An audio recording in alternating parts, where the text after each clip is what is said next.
Okay, welcome to the next Perfect Step podcast. I am your temporary host today because I have an exciting thing to share with everyone. I'm going to have these two beautiful souls that I've got to know, one recently and one for a little while now. And I'm very excited because they are going to share with us who they are as people and what it is that they like to do and the positive impact that they give the world. So all possibilities lie in conversation. So let's get this conversation started. And Laurie Mullen, I would love you to introduce yourself and tell us a little bit about who you are. Okay. Hi, I'm Laurie Mullen. I'm one of the co-hosts of The Next Perfect Step. I am a fellow adventurer on this journey. I have lots of tools in my toolbox that I like to share. I am certified in 2 Reikis. I am a soul coach. I am a Mona Key facilitator. Um, I am a avid lover of reader of books, especially self-help and spiritual books. I am part of a community.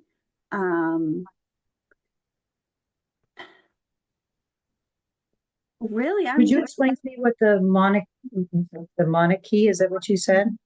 Could you explain that a little bit? Because right. I'm not Monarchy familiar with rights that. are an Andes um, right.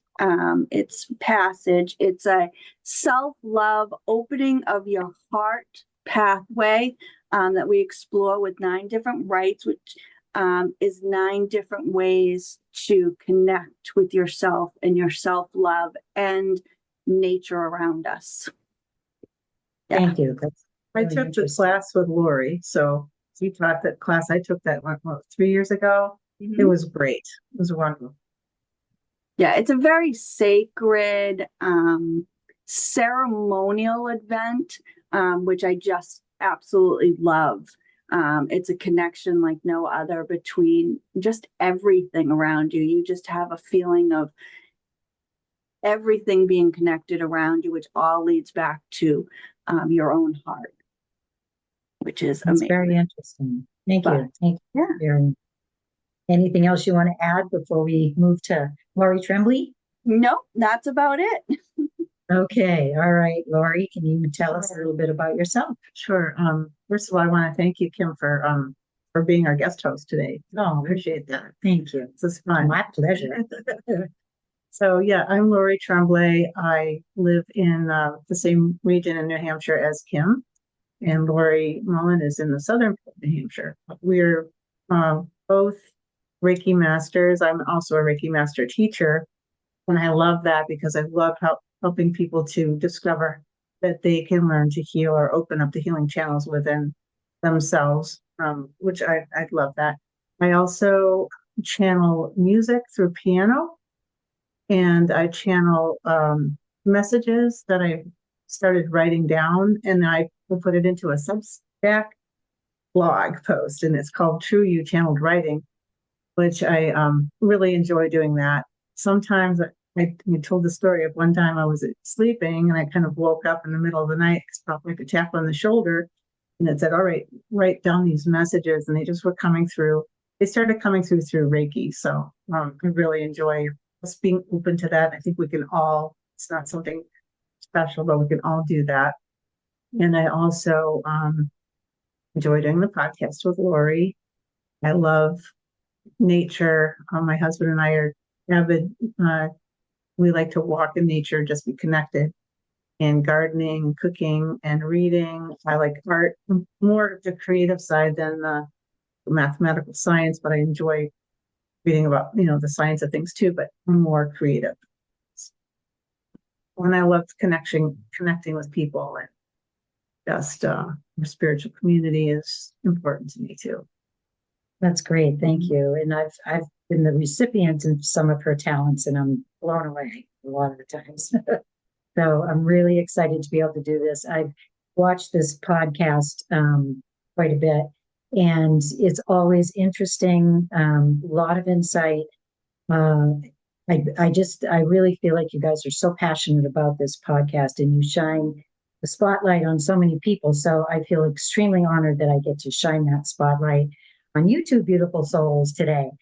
So what I would like to ask, and I'm going to start with you, Laurie Mullen, um, how did this podcast come about? Yeah. So, I would have these conversations. Lori was my one friend who I really could talk about anything I was reading or learning or even struggling with in my life. And there was no judgment. There was no like, oh my God, she's gone mad. We need to get a straight jacket right now. Like, I don't even know what she's coming up with. And we would have these really in-depth conversations. And when I would get off the phone, I mean, even if Lori didn't come up with the answer for me, even if we just talked it through until something shifted inside of me, I would leave our conversations feeling like something shifted, fuller. The heaviness was gone. I would feel lighter. I would feel like my soul expanded. I was just happy.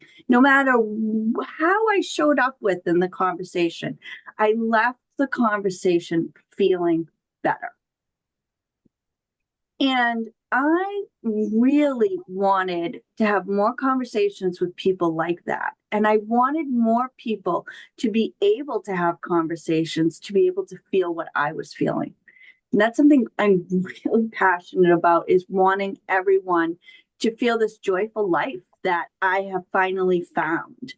And I wanted that for more people. I wanted Lori and I's conversation to be more normalized, to not feel like you were crazy trying to say these things, but to have an open space where you could just talk about anything, even if you weren't even sure how you felt about it.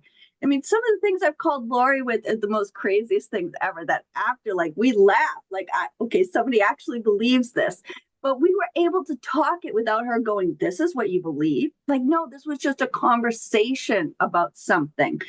And I wanted that for more people. So every time I'd get off the phone with Laurie, I kept thinking, like, how can we make this? How do we offer this to the world? How do we get more people talking about these really soul moving, expansive conversations that when we're done, doesn't make us feel heavier, but makes us feel lighter and happy. And even though they're really heavy conversations, sometimes it shifts something in you that just releases stuff and makes you feel happier. And I kept thinking, and I listened to a lot of podcasts, so I thought, maybe podcasts, maybe Facebook Live. But then I was nervous about the whole thing, and I was thinking, I have no idea how to do any of this. Right? I don't know how to do a podcast. I am not technical savvy at all when it comes to like social media or anything like that.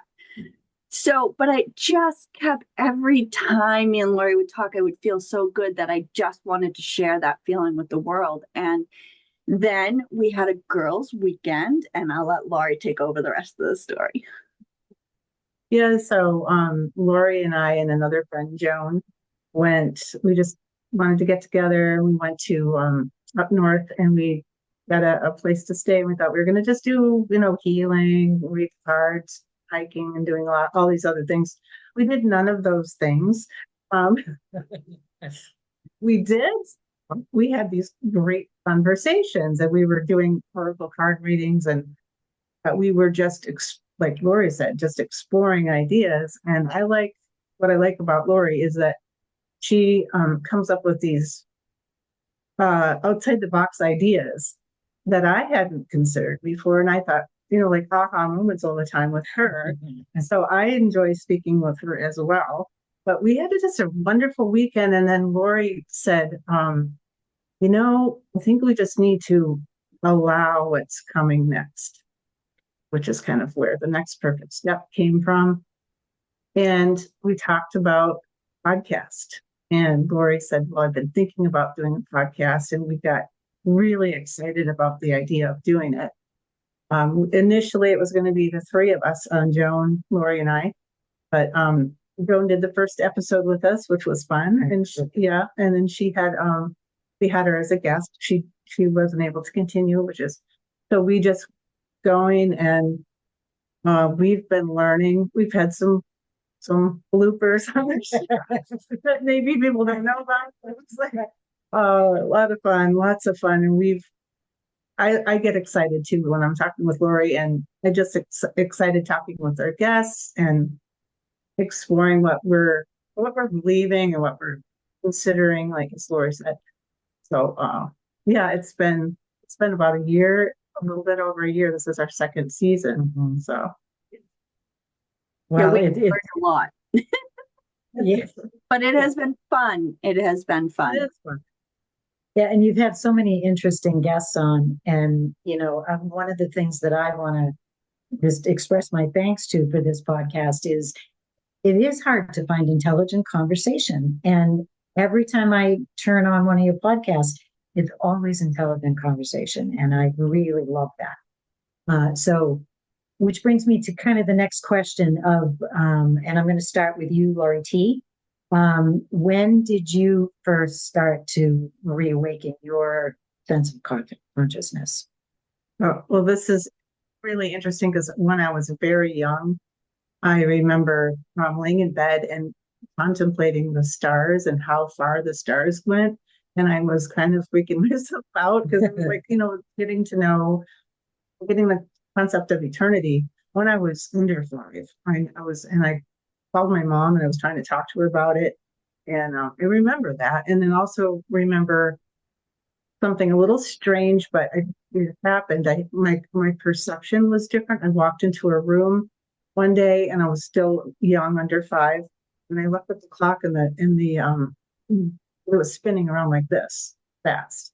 And I was like, "What's going on?" And then this perception of the room was not changed. Like it wasn't a square room. And I don't to this day understand what happened, but I know that I was connected and conscious of spirit and the divine, and I was very connected with nature because my parents took us for walks all the time, and I'd be out all day, like looking for fossils and connecting with the birds and making things out of the grasses. But I think that was first. I grew up in a Christian church, and had a really strong faith, and then so kind of what happened after that was I did get married a little young, and to someone I met him in church, and I thought he was amazing, and then we kind of eloped, and my parents were not thrilled about that at all.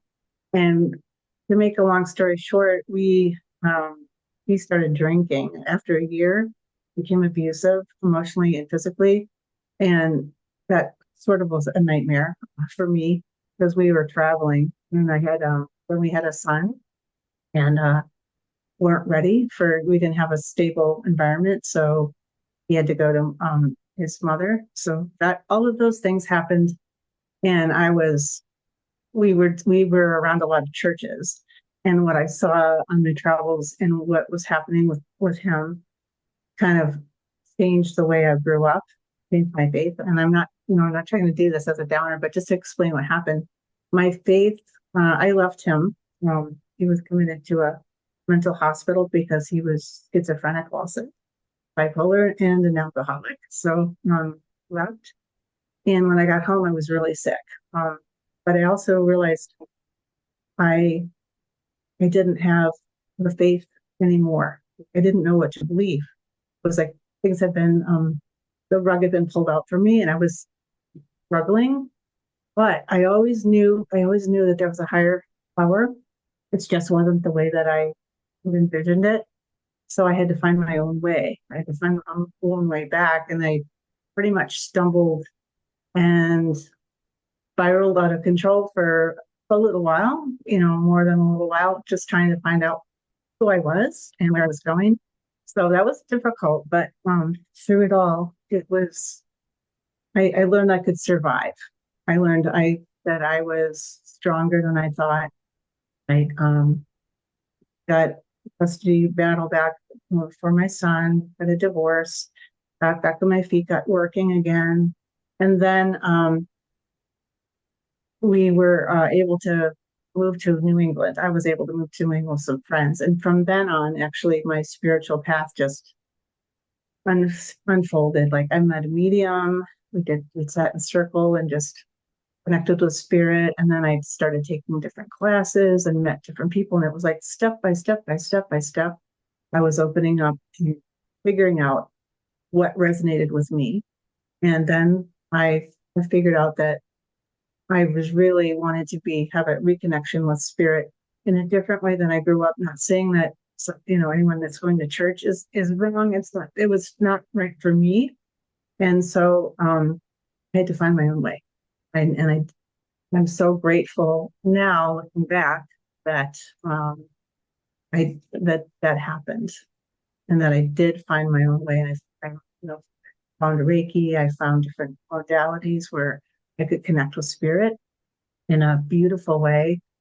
The story that I just told was a long time ago, and I have, since reconnected with my son. We have a great relationship. He's grown, definitely, and he is happy, and he's living in California with his girlfriend, and we have a great relationship. He had some trust issues, not to be was understandable, but he's wonderful. His name is Ben.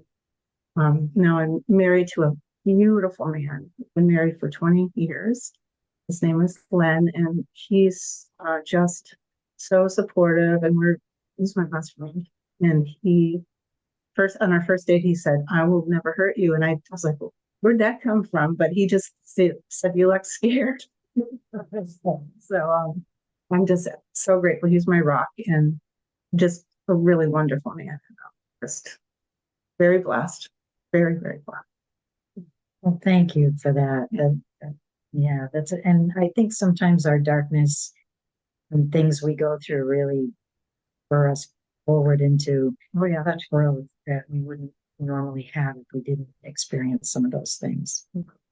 So, okay, Lori, your turn. If you can tell us when it all started for you. Yeah. So I was at the age of 40. I was in a complete crisis. My life had completely falling apart.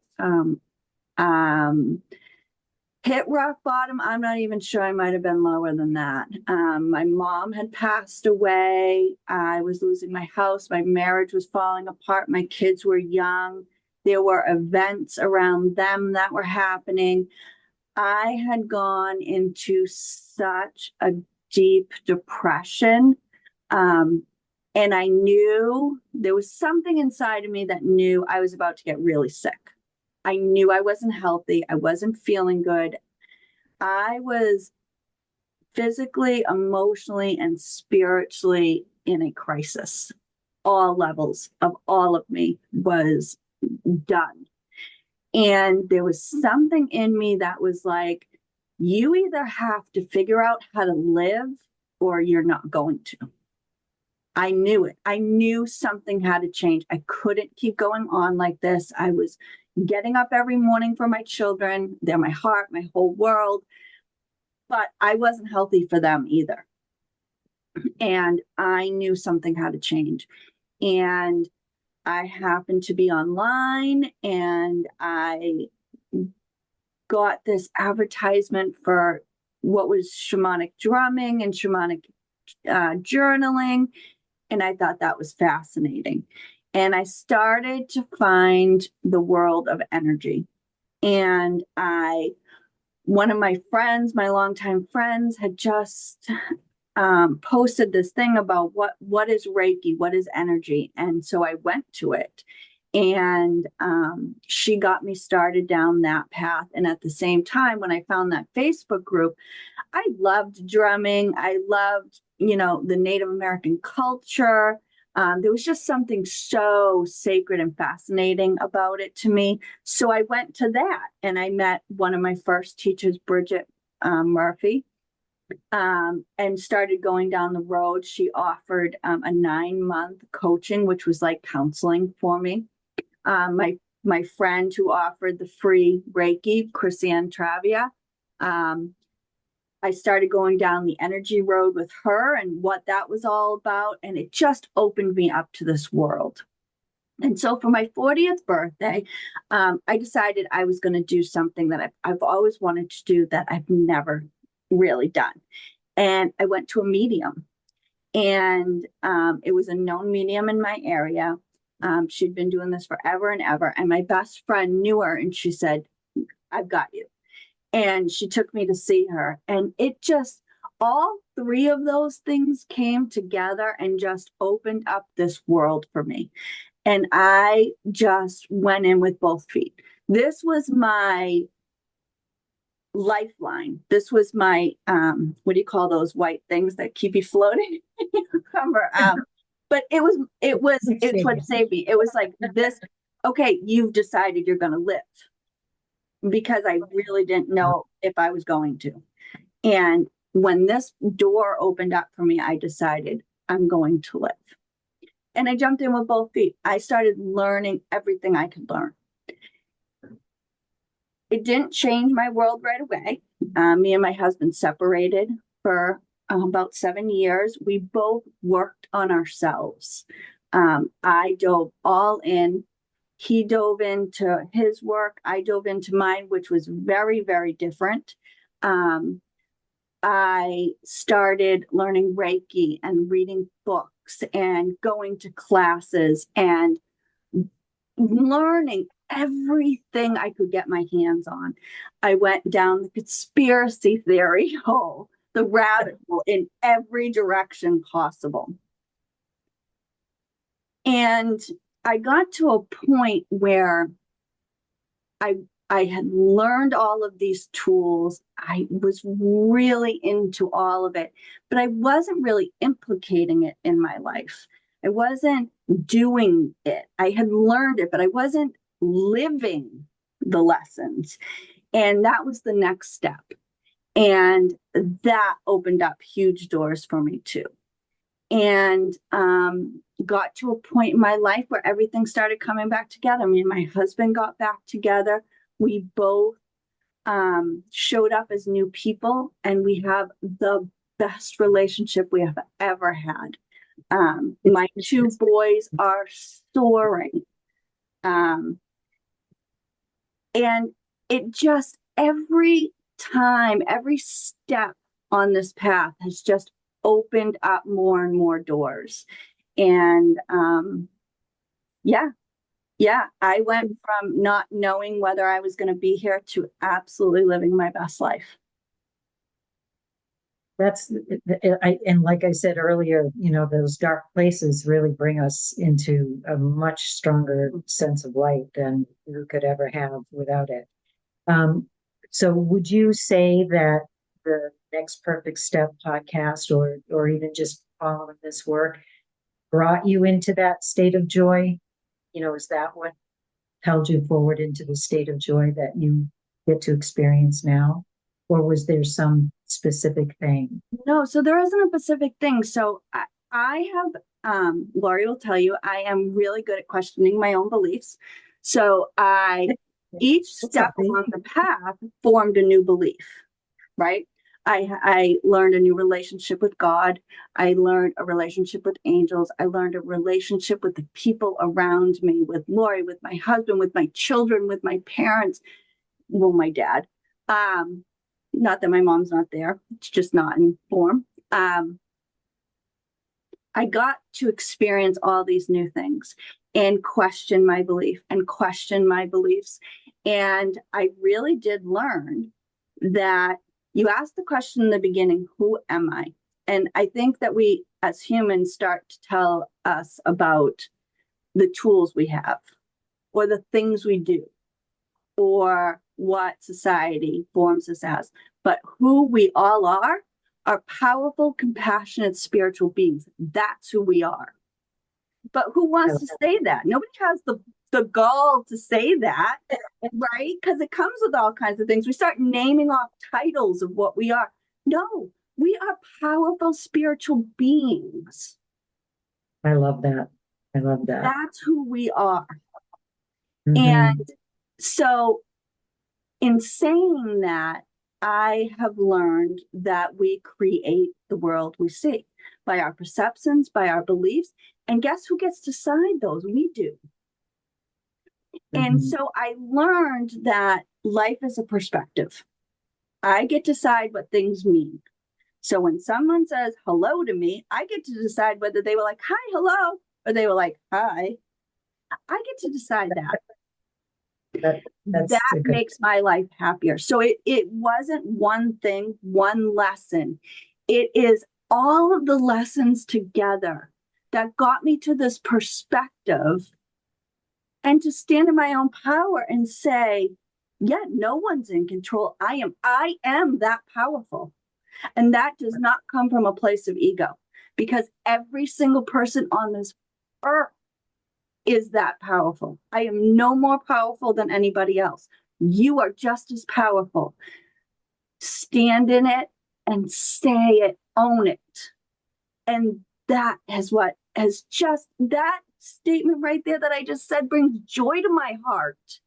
And I want everyone to stand in that. Yeah, that's very, very well said. And thank you for sharing all of that. And with that in mind, do you have any struggles now that you're experiencing right now? And if you could explain some of the tools that you've learned that help you Oh, that I'm overcome learning. learning. Yes, yes. As I said, I've been on this journey. I mean, it's 10 years, but for me, it seems like a lifetime. This last 10 years seems like a lifetime. I feel like I've been on this journey forever. And I probably have, right? That's But right. I can name it at 40. But yeah, my biggest struggle is that I want everyone to feel the love and joy that I feel right now. And my struggle is meeting people where they are, right? I want to just pull everybody past it all. I went through, let me tell you, living my best life, it was a really rough ride, right? It was a roller coaster of up and down. I was way, way down at times and really up high at times and everything in between. And I want people to skip over that and just be where I am now. And it has been a big lesson of trying to remember where they are and where I was at that point and what helped me then, and let them make, when we love people, we don't want them to go through what we've gone through. But the truth is they have to. The truth is I can't pick them up and bring them to where I am. They have to walk the path. Right. And I just have to walk beside them. And if they ask me for tools, offer them the tools that I have. But I can't hand them my whole toolbox and expect them to know how to use the tools. That's a big struggle for me right now, is I just want everyone to feel as happy as I do. And realizing that they have to walk the path to get here and want to. That's the big struggle too, is that everybody doesn't want to. And That how is, do I understand? Like, how can you not want to? But they don't. And I have to honor that and still love them where they are and make those decisions. So that is probably my number one struggle right now, is trying to figure out how to help the people who want to be where I am and meet them there and realize that I can't just jump them into the front of the line. So I have to figure out how to do that. well, that's a very gracious struggle. Yeah. So that's pretty cool to hear. And I think with this podcast, you're doing a great job having that happen, So Lori, could you kind of tell me what sort of enhancement you have in your life from all these beautiful gifts that you have? How does that enter into your life with the piano and your channeling? Just talk to me a little bit about that, please. Sure. I guess I've just learned to let go and allow. That's what Lori and I talked about, is just allowing the next perfect step, allowing. And when that happens, oh my gosh, just most recently, it feels like I'm in this flow of beautiful, sparkly, magical water, and this wonderful things are happening. I'm meeting some beautiful people. somebody will say something to you that you needed to hear, or vice versa. And so I've learned to let go of basically control, like trying to control how the outcome is going to be or what the situation is, or like as Lori said, how someone's feeling. You want to try to help them. And no, I just have to learn to step back and just go, hey, I'm so grateful for what I have now. I'm so grateful for our friends, like both of you and our family. And I just feel like there's so many blessings, and there's a place that you can create, as Lori said, that is on a beautiful, happy, joyful level. It doesn't, no matter what's going on around you. And that's another thing I've learned, that it doesn't matter what's going on around you. It's what's within you and what you're feeling and what you're grateful for and what you're connecting with. Also, another thing that's recently, when I was young, I was creating up a storm. I was making dolls and, everybody's birthday cards and drawing and I played the piano at 9. So I was just like all this stuff I was having fun with as a girl. And now I'm doing that more. Again, I'm taking classes again, just to refresher, which has been fun. And just the creativity part of it feels so joyful. And so like connects you with that little magical river that's sparkly. So all of that is I'm just happy. I'm just happy where my life is now. And, looking back in hindsight, the things that happened, like the Greek stories where they go into the underworld and come back up. So, it's over with. But yeah, I just, in hindsight, I know that the things that maybe looked the darkest were also tools for learning, and there's no failure, there's only learning. And there's, so learning to love yourself is so important. Learning to say, you are a magnificent being. You are a creator. You are a joyous channel for love. And that's my prayer, is that I be a channel for love. Just touch somebody with a smile or whatever you can do. That's all I want to do. That's beautiful. Keep it simple. And yeah.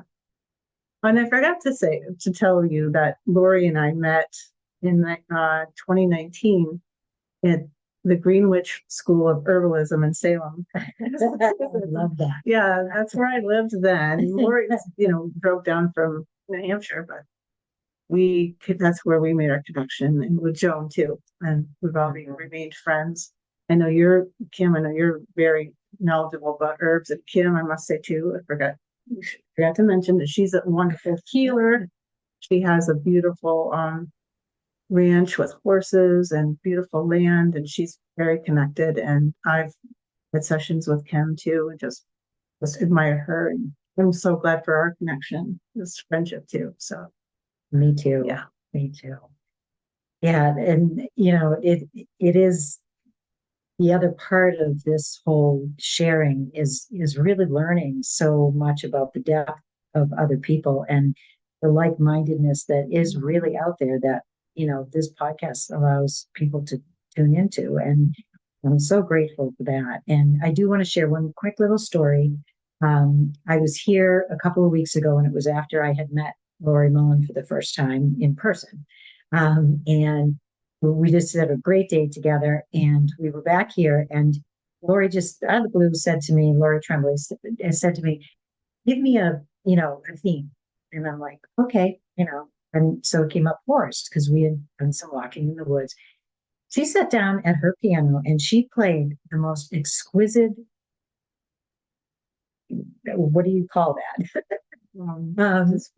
It just flowed. It was the most beautiful music. And it really amazed me, because she would go from the higher parts to the lower parts.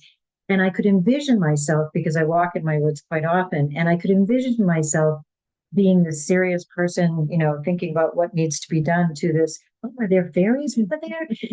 And her music followed that. And I was so blown away. And, just so she, and I haven't gotten to experienced some of Laurie Mullen's talents, but I know that if they're friends the way they are, that they're both incredibly creative people. And so that would kind of bring me to the next question that I have. And what are your passions about, like what's coming, your next perfect step that's coming to you? And we'll start with you, Lori T.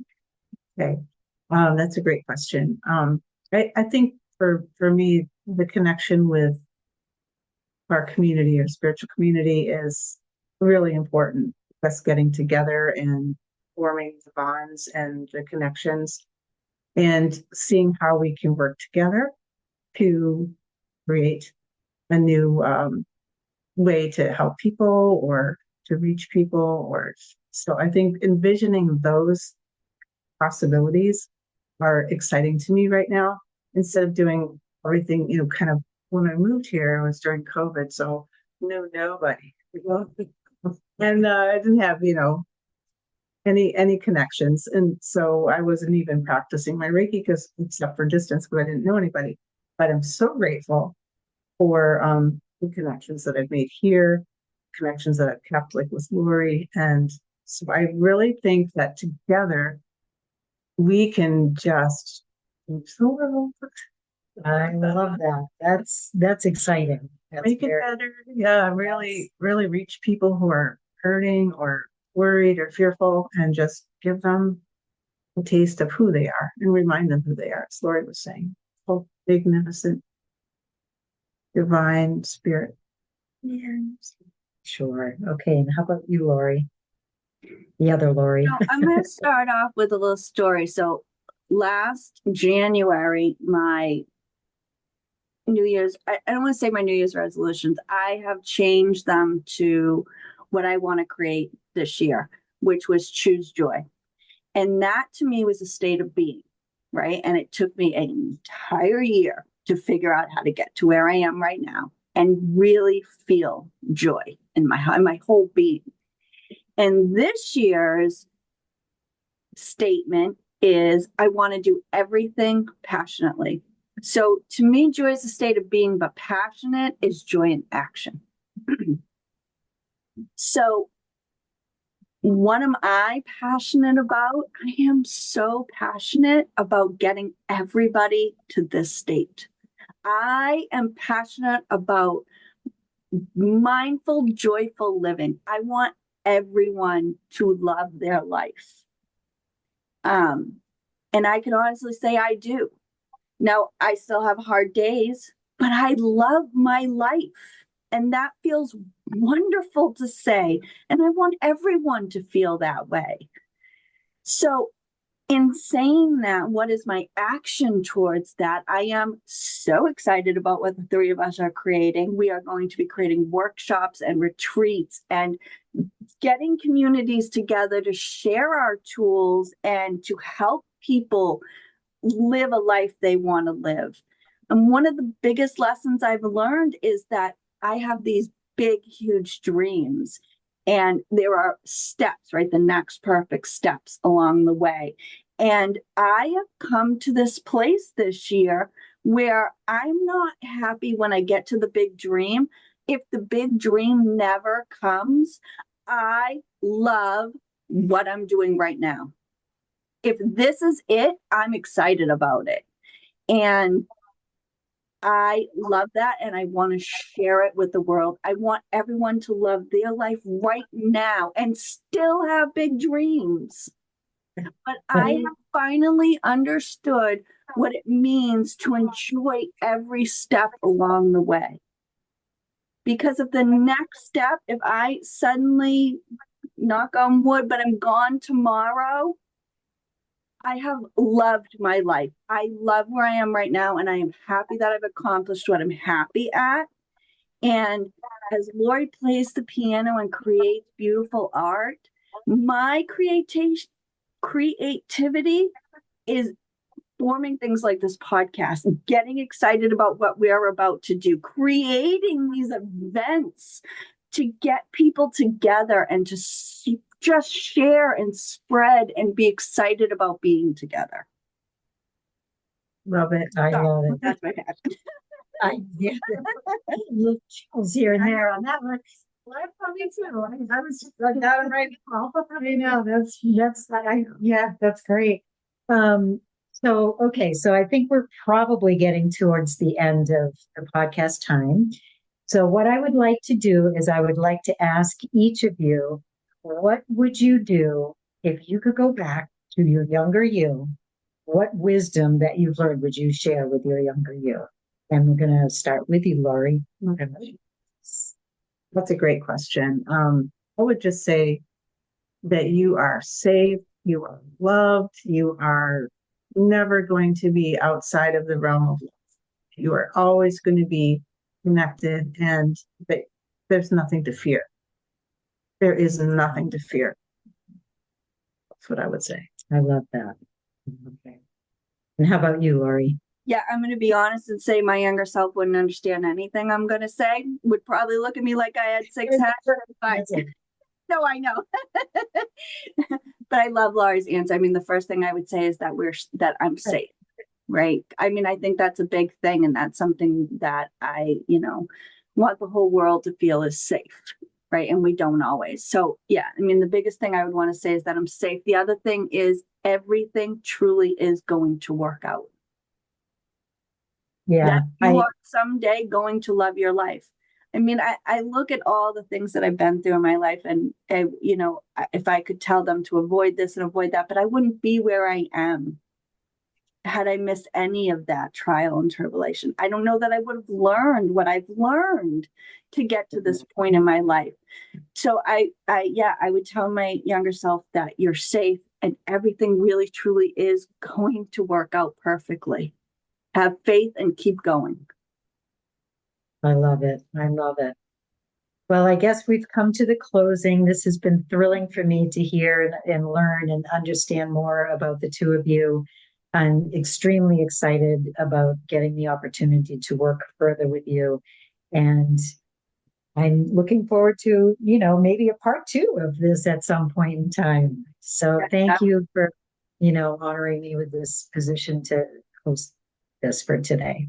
Yeah, Thank we'd you so really much. to thank you very much. This was a ton of fun. I really enjoyed myself. This was fun. So I'd love to do a part 2. And I really thank you for being willing to help us out with this. I've enjoyed it very much. Great. Is there All anything right. you'd like to share with everybody before we go? I think I'm just waiting for the next part 2 so that I can, learn more and more about the two of you. This has been great. So thank you. Excellent. We'll have you on as a guest. Yes. So you get to know you. So see, you're not getting out of that. Okay, I'll say yes to that. Great. Well, if you All enjoyed right. this episode as much as we have, please like, share, and subscribe to the Next Perfect Step. And until next time, how is your intuition leading you to the next perfect step?